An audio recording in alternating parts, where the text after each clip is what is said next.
অনেক সময় কৃষ্ণ আমাদেরকে কথা বলে রক্ষা করছে, অনেক সময় প্রসাদ পাঠিয়ে রক্ষা করছে, অনেক সময় ভক্তদেরকে পাঠিয়ে রক্ষা করছে, অনেক সময় কোনো বই দিয়ে পাঠিয়ে রক্ষা করছে, অনেক দামে গুরুকে পাঠাচ্ছে, বিভিন্নভাবে আমাদেরকে বলছে যাবে না যাবে না, চলে আসো।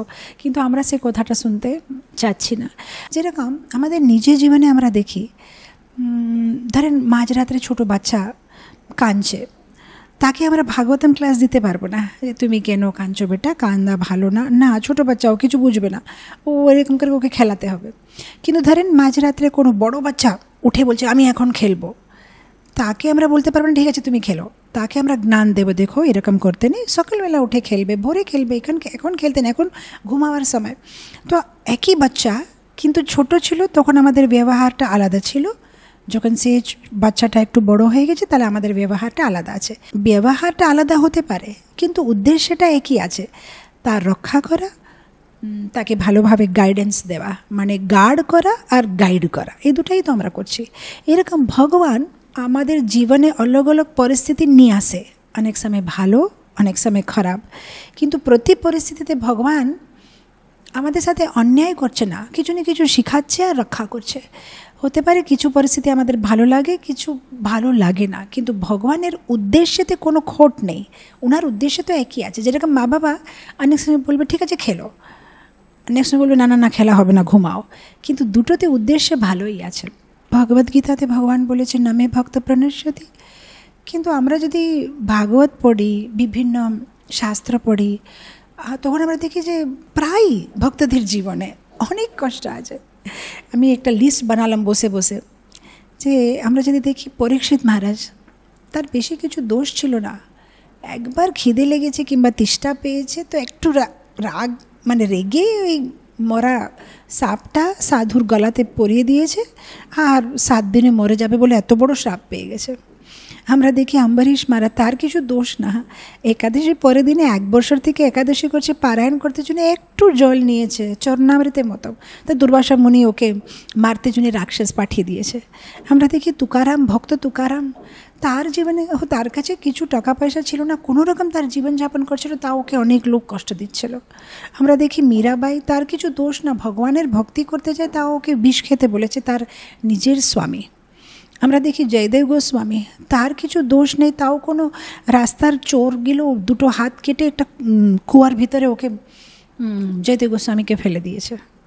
আমরা দেখি প্রহ্লাদ মহারাজ, সে কাউকে ডিস্টার্ব করছে না, সে জাস্ট নিজে ভক্তি করছে, বাস ভগবানের নাম নিচ্ছে, তাও ওর নিজের বাবা ওকে মারতে জন্য বিভিন্ন রকমের মানে প্ল্যান করেছে, কোনোবারে সাপের মুখে দিয়ে দিচ্ছে, না কোনো পাহাড়ে থেকে ফেলে দিচ্ছে, বিভিন্ন রকমের ওকে কষ্ট দিচ্ছে।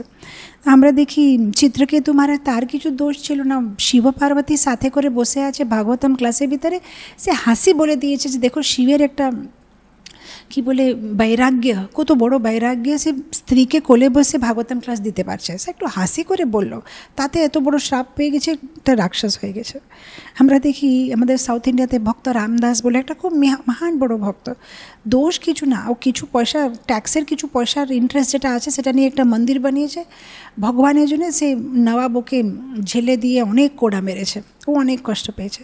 আমরা দেখি আমাদের নিজের শিলা প্রভুপাদ, উনি এত মানে বৃদ্ধ বয়সে আমেরিকাতে গেছে, উনি কাউকে কষ্ট দিচ্ছে না, তাও কেউ ওর টাইপরাইটার চুরি করে নিয়েছে প্রভুপাদের, কেউ কিছু কাপড় চুরি করে নিয়েছে, প্রভুপাদকে বিভিন্ন রকমের কষ্ট দিয়েছে, কোনো রকম উনি কষ্ট সহ্য করে ইস্কনের স্থাপনা করেছে। আমরা দেখি ভরত মহারাজ, কয়েকয়ের ছেলে, ওর কিছুই দোষ না, মামার বাড়িতে গিয়েছে, ফিরে এসে দেখছে বাবা মরে গেছে, দাদা চলে গেছে, আর সবাই ওর দোষ দিচ্ছে, এ তোমার জন্য হয়েছে, তুমি রাজ্যে চাও। ও রাজ্যে চায় না, ও জানে প্রযুত না এখানে কি হচ্ছে, কিন্তু সবাই ওর উপরে ঘৃণা মানে রাগ করে দেখছে যে কীরকম একটা লোক, এর জন্য সব সমস্যা হলো। আমরা দেখি জড় ভরত, তার কিছু দোষ নেই, তাকে সে কাউকে কষ্ট দিতে চায় না, তাও এরকম একটা সমস্যাতে পড়ে গেছে, আগের জন্মে একটা লেডিকে একটা হিরোনের সাহায্য করছে, সে হিরোনের সাহায্য করতে গেলে সে একবার হিরণের জন্ম পেয়েছে, একবার জড় ভরতের জন্ম পেয়েছে, ও কত জীবনে কষ্ট পেয়েছে। আমরা দেখি পাণ্ডব, ওরা কাউকে কষ্ট দিতে চায় না, ভালো 5 জন ভালো ভাই, ওরা পাণ্ডু রাজার ছেলেরা ধর্মপরায়ণ, তা ওরা কত কষ্ট পেয়েছে, দুর্যোধন ওদেরকে নানা রকম কষ্ট দিয়েছে। আমরা দেখি ভগবানের নিজে মা বাবা দেবকী বসুদেব, ওদের আবার কী দোষ? বিয়ে হয়েছে, বাচ্চা হয়েছে, সে বাচ্চাকে সে নিজের ভাই এক এক করে মেরে ফেলছে বাচ্চাদেরকে, ছেলেরা। আবার আমরা দেখছি আবার বিদুর, তার কিছু দোষ ছিল না, ভালো কথা বলতে গেল দাদাকে যে আপনি এটা কী করছেন পুত্রমোহে, তো সে তাকে বার করা হয়ে গেছে রাজ্য থেকে বিদুরকে, তাও তীর্থযাত্রাতে চলে গেছে।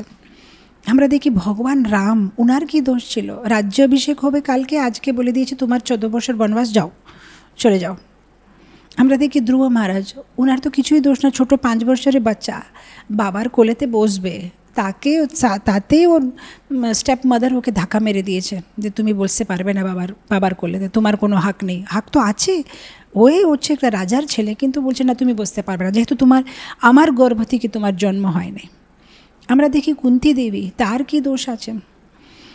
এই বিয়ে হয়েছে, তারপরে যে বাচ্চা হবে তার আগেই পতিকে শ্রাপ দিয়ে দিচ্ছে কেউ সাধু ছুতে পারবে না, তারপরে কোনো দেবতাদেরকে ডেকে কোনো রকম বাচ্চা হয়েছে, সে বাচ্চাদেরকে নিয়ে এখন জীবনযাপন করবে, তখন দেখছে পতি মারা গেছে।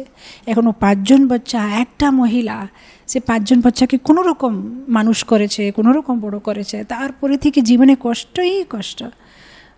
কোনোবার বনবাস হচ্ছে, তো কোনোবার দ্রৌপদীর বস্ত্রহরণ হচ্ছে। দ্রৌপদী কত কষ্ট পেয়েছে জীবনে, ওর কি দোষ? ভালো একটা রাজকন্যা, ভালো একটা স্বয়ম্বর করেছে, তার বাবা ভালো একটা ছেলে অর্জুন সাথে বিয়ে হয়েছে, কিন্তু শেষে 5 জনের স্ত্রী হয়ে থাকতে হলো। আর আবার দুর্যোধন, কর্ণ, দুঃশাসন কত অসৎ সভাতে ওর অপমান করেছে। আমরা দেখি বিভীষণ, তার কিছু দোষ না, সে কি দোষ করেছে? সে তো ভগবান রামের নাম নিয়ে থাকছে লঙ্কাতে, তাকে লাত মেরে রাবণ বার করে দিয়েছে, শেষে গিয়ে ভগবানের শরণাগতি নিয়েছে। আমরা দেখি ভগবানের নিজের স্ত্রী সীতা দেবী, তার কি দোষ আছে?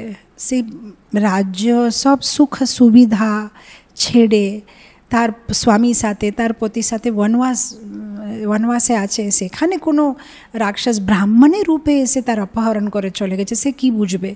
ও তো দক্ষিণা দিতে গেছে যে একটু দান করব, তাতে ওকে নিয়ে চলে গেছে।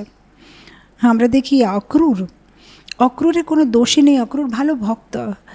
ও কংস বলেছে গিয়ে কৃষ্ণকে নিয়ে আসো, ও ভাবছে ভালো জিনিস তো, কৃষ্ণকে যদি নিয়ে আসি তাহলে কংসকে বদ্ধ করবে আর দেবকী বসুদেবকে ও বার করবে কারাগার থেকে। তো সে ভালো উদ্দেশ্যতে গেছে, কিন্তু গোপীরা সবাই ওকে মানে ভুল বুঝেছে যে অক্রূর কত ক্রূর আছে, কৃষ্ণকে নিয়ে চলে গেছে, ওকে দোষ দিয়েছে। গোপীরা অক্রূরকে শ্রাপ দিয়েছে। আবার আমরা দেখি সুদামা, তার কি দোষ? এত দরিদ্র একটা জীবনে ওকে থাকতে হলো, যেখানে খেতে জন্য কিছু নেই, বাচ্চারা পেট পুরো ভিতরে চলে গিয়ে একটু খাওয়ার কিছু নেই, অনেক গরিবভাবে ওকে থাকতে হলো। আমরা দেখি হরিদাস ঠাকুর, তাকে কিভাবে 22 মার্কেটে মারা হয়েছে। আমরা দেখি রাধারানী, ভগবানের নিজে লক্ষ্মীদেবী উনি, তাও ওনাকে কত কষ্ট করতে হলো, ভগবান থেকে বিরহ সহ্য করতে হলো, কত দিন রাত কেঁদে গেছে ওনার, সহ্য করতে হলো। সে আমাদের জীবনের সব দুঃখগুলো আমি আপনাকে বুঝাচ্ছি, রাইট? অনেক সময় কোনো বাড়িতে অসুবিধা, ধ্রুব মহারাজের মতো, অনেক সময় পতি কোথাও যে থাকছে ওই দেশে না কোথাও বছরে একবার আসবে, সো অনেক সহ্য করতে হয়, একা থাকতে হয় কুন্তী দেবীর মতো। এরকম আমাদের জীবনে অনেক রকম এরকম প্রবলেম আছে। কোনো সময় ফাইন্যান্সিয়াল প্রবলেম আছে, কোনো সময় রিলেশনশিপ প্রবলেম আছে, কোনো সময় ভক্তি করা যাচ্ছে না, কোনো সময় কিছু না কিছু এমার্জেন্সি সিচুয়েশন, কোনো সময় হেলথ খারাপ আছে। নারদ মুনি, তার তো কিছুই দোষ না, প্রচার করছে। আমাদের এখন মর্নিং ভাগবতম ক্লাসে সেই গল্পটা চলছে এখন, যে কীভাবে দক্ষ নারদ মুনিকে শ্রাপ দিচ্ছে, কেন ওর বাচ্চাদেরকে ভক্ত বানিয়ে দিয়েছে। এখন ভালো কাজই তো করেছে, তাও দক্ষ এরকম কথা বলছে, নারদ মুনি তুমি হচ্ছ একটা চিটার, সাধুর বেশে ধোকা দিচ্ছ, সিন পারসনিফাইড, পাপের মূর্তি তুমি। আরে ভালো কাজ করেছে, ভগবানের ভক্ত বানিয়েছে, তাও ওকে গালি খেতে হচ্ছে। এরকম হয়তো প্রায় ইসকন ভক্তরা কাউকে ভক্ত বানিয়ে দিলে তার মা বাবা অনেক গালি দেবে, এরা ভক্ত বানিয়ে দিয়েছে আমার ছেলেকে, জীবন সত্যনাশ হয়ে গেছে, সর্বনাশ হয়ে গেছে, ভক্ত বানিয়ে দিয়েছে, রাইট? আমরা দেখি মাতা যশোদা, তার জীবনে কত কষ্ট ছিল, প্রতিদিন চিন্তা আজকে কি হবে, কৃষ্ণ ঠিকভাবে আসবে কি না, যে কোনো অসুর, অনেক সময় পুতনা চলে আসতে, তো অনেক সময় সক্তাসুর চলে আসছে, তো এই তৃণবর্তা ছোটো বাচ্চাকে নিয়ে চলে গেছে হাওয়াতে। মাকে কত টেনশন হয় কি আমার বাচ্চাকে কিভাবে আমি রক্ষা করব। আমরা দেখছি জটায়ু, সে ভগবানে স্ত্রীকে বাঁচাবে, তারই তারই মানে কি বলছে ওর উইংটা কেটে দিয়েছে রাবণ। কত কষ্ট হয়, শরীরের একটা হাত কিংবা একটা কোনো লিম্ব যখন কাটা হয় অনেক কষ্ট। আমরা দেখছি ইভেন লক্ষ্মণ, তার কিছু দোষই নেই, ভাইয়ের সাথে এত ত্যাগ করে গেছে, তাকে কত সীতা দেবী শুনিয়ে দিয়েছে যে তুমি কেন যাচ্ছ না, যাও রামকে বাঁচাও। আর যখন রামের কাছে যায় তখন রাম রেগে যায় যে তুমি সীতাকে ছেড়ে আসলে, তুমি বোকা লোক, এত বুদ্ধি নেই, ও তো স্ত্রী, বলতে থাকবে তুমি কেন ওকে ছেড়ে চলে আসলে, এখানে বনের ভিতরে অনেক রাক্ষস আছে, কেউ নিয়ে চলে যাবে ওকে। তো এখান থেকে বোকামি খেলো, ওখান থেকে বোকামি খেলো, দুইজনই ওকে ভালোভাবে দেটেছে, ওর কি দোষ আছে, আর আবার নিজের স্ত্রী থেকে দূর আছে ও। আমরা দেখি শবরী মাতা, তার জীবনে, শবরী মাতার জীবনে কত প্রবলেম হয়েছে। উনাকে ওনাদের গুরুর আশ্রমতে জায়গা পেতে জন্য আগে অনেক কষ্ট করতে হলো, যখন সবার সেবা টেবা করেছে তারপর শেষে মতঙ্গমুনি ওনাকে ভিতরে নিয়ে এসেছে। আর শেষে মতঙ্গমুনি যখন বিমান এসেছে আর উনি সব শিষ্যকে নিয়ে চলে গেলেন, কিন্তু শবরীকে বলেছে তুমি এখানে থাকো, তোমাকে ভগবানের জন্য অপেক্ষা করতে হবে। তো 1000 বছর শবরী অপেক্ষা করেছে ভগবান রামের জন্য, ওকে কত সহ্য করতে হলো। শবরী মাতাকে ওখানে সবাই ওনাকে মানে কি বলছে নিন্দা করতেন, আশেপাশে যে সাধুরা, এ কি সাধু, এ তো সাধারণত যেহেতু উনি একটা কি বলে একটা মেয়ে শরীরে আছে, একটা ফিমেল বডিতে আছে, ওনাকে অনেক সহ্য করতে হলো। আর শেষে যখন ভগবান রাম এসেছে তখন সবার ভালো লাগলো না যে শবরীর পর্ণশালাতে কেন গেছে, আমাদের আশ্রমে কেন আসেনি, আমরা হচ্ছি সন্ন্যাসী ব্রহ্মচারী, ও একটা মহিলা, তা ওনাকে অনেক সহ্য করতে হলো। আমরা দেখি গোপীরা, তাদেরকে কত সহ্য করতে হলো, তাদের বাড়ি থেকে ওদের যাওয়ার পারমিশন ছিল না ভগবানের কাছে। সো অনেক সময় তো ওরা নিজের মানে শরীরকে ত্যাগ করে দিয়েছে, যেহেতু ওরা ভগবানের রাসলীলাতে ওরা যেতে পারছে না, রাইট। তো এরকম আমরা কন্টিনিউস বলতে থাকতে পারবো, আর 2 ঘন্টা বললেও আপনি মানে ও এত প্রবলেম আছে। আমরা ভাবি শুধু আমাদের জীবনে প্রবলেম আছে, না মাতাজি আমার জীবনেই প্রবলেম আছে, সবাই সুখী আছে এখানে, সবাই ভালো আছে, আমার জীবনেই প্রবলেম আছে, এটা আমরা ভাবি। কিন্তু আমরা ভাগবতম যদি পড়ি, আমরা যদি শাস্ত্র পড়ি, আমরা বুঝতে পারি যে প্রবলেম আমাদের না, প্রবলেম হচ্ছে এই ভূলোকের, এখানে দুঃখ আছে, এরকম এটা তৈরি হয়েছে, এরকম এটা বানানো হয়েছে। তো আমাদেরকে কি করতে হবে, সেই জ্ঞানটা নিয়ে এখান থেকে কীভাবে বেরিয়ে যেতে হবে সেটা বিচার করতে হবে। আমাকে কেন হলো না, এখন কি করব, রাইট। আমরা অনেক সময় আমার সাথে খারাপ কেন হলো না, ঠিক আছে আমার সাথে খারাপ হলো, কিন্তু এখন খারাপ হলো তখন আমরা কি করব, সেটার উপরে আমাদের ফোকাস থাকা উচিত, রাইট। যেরকম যদি কোনো বাড়িতে আগ লেগেছে, কি করবেন, ছুটে বেরিয়ে যেতে হবে, নাহলে শরীরটা জ্বলে যাবে। যদি আমরা বসে চিন্তা করব কিন্তু আগ লাগলো কেন, এটা আগটা লেগেছে কেন, এটার কী এখন কেন লেগেছে সে পরের কথা, আগে এখান থেকে ছুটে বেরিয়ে যাও।